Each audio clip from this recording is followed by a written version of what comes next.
Alright, this is my first go at making a video log on my CB400. I've only ever made just sort of normal videos shot off the side of the bike, or the camera's placing something stationary and riding past. I thought I'd give vlogging a go. This video will just be a general overview, so sort of about my bike and how long I've had it and what I've done and what I like and what I don't like. Start off, it's a 2012 model Honda CB400 ABS. I bought this approximately a year ago. Got my learners, then ordered this, and a month later got my restricted license, and yeah, I'm still on my restricted license, at least for another probably a month or so. Put nearly 5,000 kilometres on the bike since I've owned it. I do have another bike, so I have done a little bit more riding than that. What I like about the bike, I think it looks awesome. It's a unique bike, being 4-cylinder. There's not many Lambs bikes that are 4 cylinders. I just like the styling of it, sort of classic look. It stops very, very well. It's got twin discs at the front. Not many Lambs bikes have that either. Very, very, very good build quality. It's a Japanese built bike. It's not made in Thailand like some of the other Hondas. It is a Japanese bike, so it's very good build quality. All the plastic switchgear feels really nice, sturdy. It doesn't feel like it's going to break in my hand. The motor runs very smooth. It's fuel injected, of course. Yeah, starts every time. Models beautifully. Yeah, it's a really decent red line, 13,000 RPM.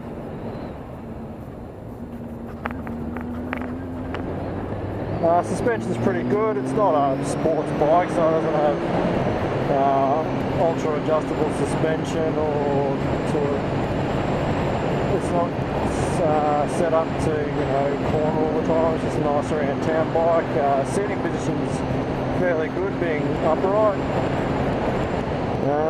Carries me around well. I'm 6'1" and 100 kilos without any riding gear, and it has no, I'm comfortable on it. The bike's comfortable with me on it. I'm not too heavy for it.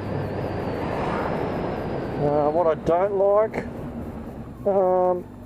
isn't really many things I don't like.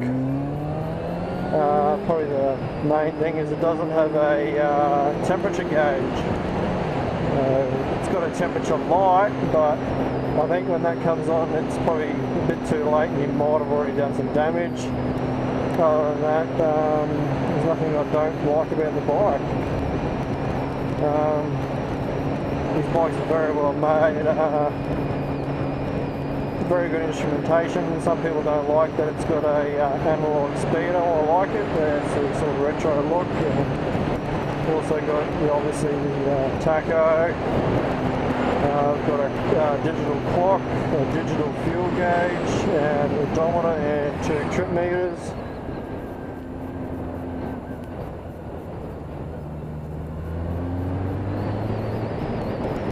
Also got a few warning lights, ABS light, security light, oil pressure light, neutral light, all sort of normal stuff. Doesn't have any real fancy switch gear, just got the usual Honda switch gear setup. Mirrors are very good.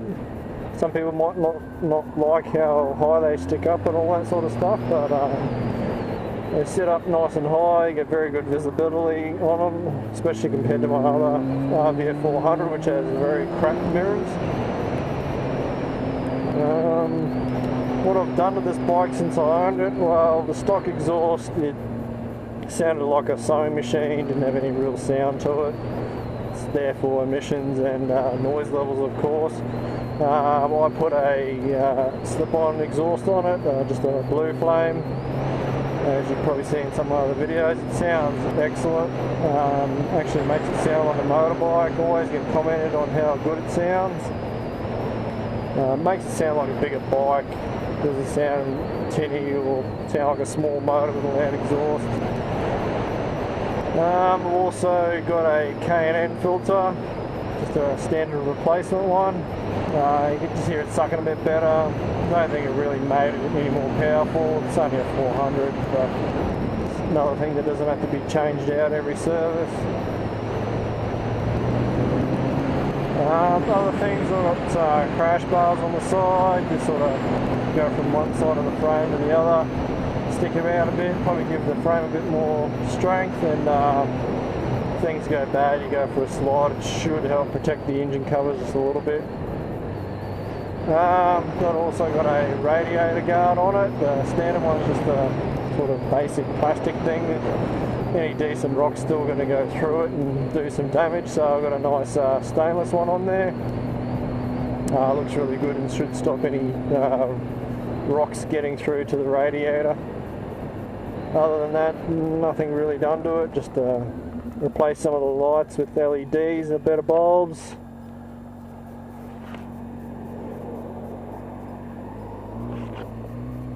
I haven't had any issues with the bike at all in 12 months and nearly 5,000 k's I've owned it. It went in for the brake light switch recall. One was working fine, but they did the recall anyway when it was getting service. No charge to me, of course, being a recall. Yeah, it's really very nice bike. I don't really plan to get rid of it when I get to my unrestricted license. I would like to get a bigger bike, but I'd like to keep this as a second bike. It's just nice around town. You can jump on it and go to the shops. You want to grab something.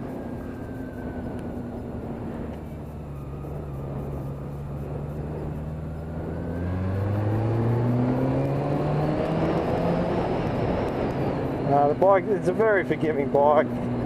You don't feel uncomfortable on it when you're braking or turning. Feels nice and stable.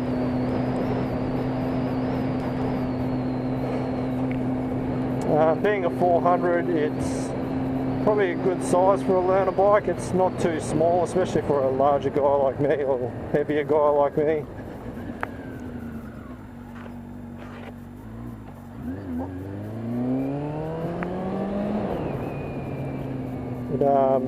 It's very nice size for a learner bike. I think a 400. Now Honda have had this motorbike out in various sort of different models, but keeping the same sort of look since about the early 90s. They've had a few changes. Bodies changed a little bit. The motors gained VTEC and then later gained fuel injection. This is the NC42 model, the later one. These bikes are very popular in Asia, especially in Singapore. There's a lot of parts, there's even the Singapore Bikes Forum. There's a lot of different threads on there about all the different modifications and servicing, just general info like that. In Australia, they seem to be a fairly popular bike. Lamb's Market has a lot of bikes in it at the moment, so you're very spoiled for choice, but this is a popular bike. I think the only thing that goes against it is the price. It's one of the more expensive Lamb's bikes, but I think you pay for the quality.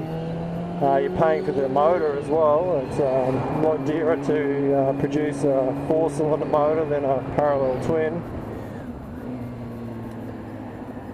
In Australia, you can there's the Netrider forums, which has information.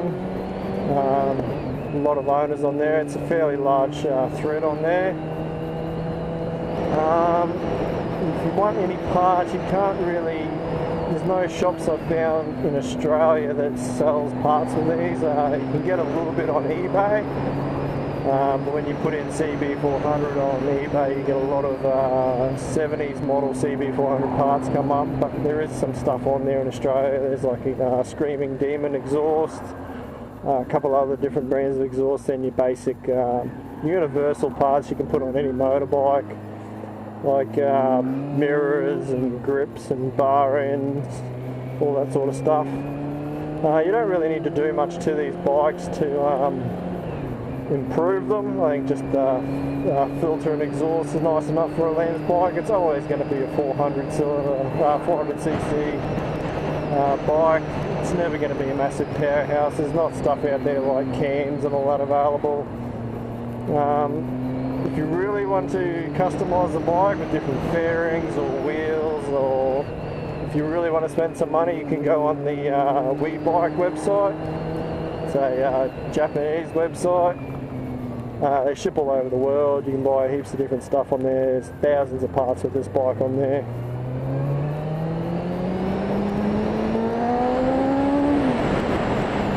One of the good things of this bike is I think it's a very unique sound. It's, as I said before, this bike has VTEC.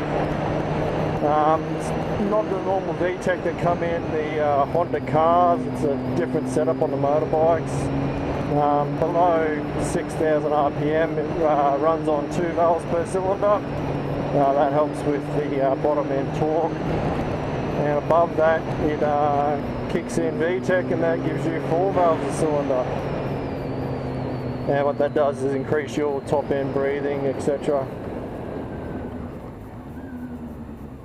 It does make a very unique sound, as I'll try and explain.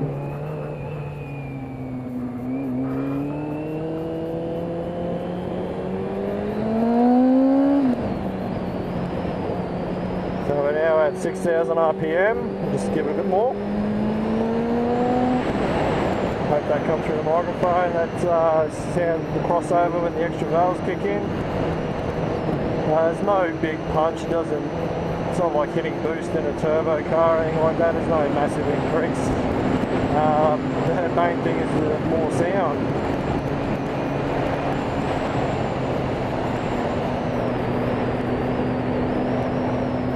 As you see, I'm not really pushing the bike or anything to the limits, or myself to any limits. I'm just cruising around, concentrating more on talking than riding, so I really don't want to be doing 100 plus while throwing it through the twisties. This is a nice bike just to ride around town.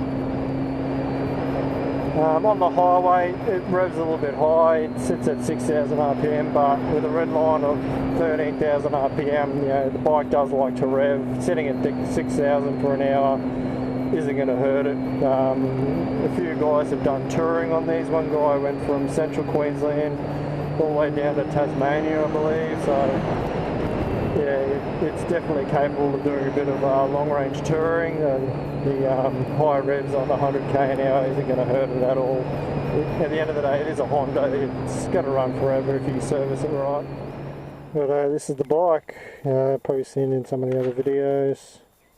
Not much has really changed. I blacked out the crash bars with some plasti dip and put a tank bag on it. That's about it. Out of these bikes, I think this is probably one of the better colour schemes you can get, with the red, white and black with the gold wheels. I think there's not many other colour schemes that look as good as this one does on this bike. Aftermarket exhaust. It's come from England. It's called a Blue Flame. It's the twin port stainless steel version. You can also get them in carbon and titanium. Front brakes, as you can see, it's got the ABS ring on the front. That's probably the easiest way to tell the ABS model from the non-ABS.